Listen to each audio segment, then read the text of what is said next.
Hey, what's up guys? Neill Barker here with Liquid Force, O'Neill Wetsuits and Mission. We're hanging at WakeMAKERS headquarters here in Bend, Oregon today.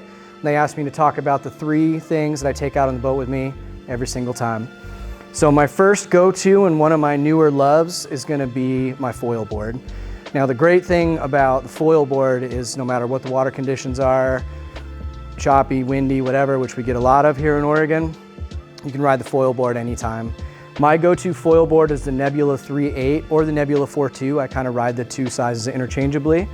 And then I pair that with our Horizon 125 wing. The coolest thing about this gear to me is how fast and responsive it drives down the face of the wave and out into the flats, but how aggressively you can tip this board back over into the pocket and just bank off that wave with a ton of speed. Again, this is a newer activity for me in the last couple of years, and I find myself pretty much doing this full time unless the water's flat enough to wakeboard. If the water is flat enough to wakeboard, my go-to board is Gunther Oka's Pro Model, the Rime.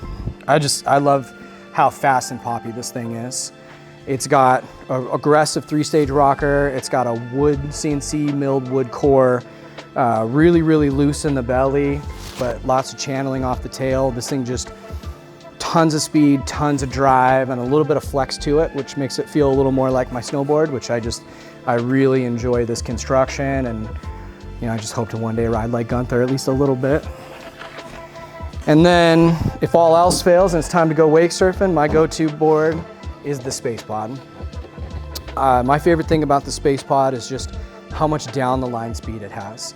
This thing comes as a quad fin setup with a nice dual channel off the tail and a little swallow cut into the back, so I can drive down the face of the wave with a ton of speed, and then when you get to the pocket you can actually sink down on that swallowtail and the quad fin setup and just crank turns really aggressively. I think the Space Pod for years has been my go-to model, and we changed the rocker line on the nose just a little bit this year, and I like it even more. All 3 of these setups are available here at WakeMAKERS.com. And yeah, have a fun summer.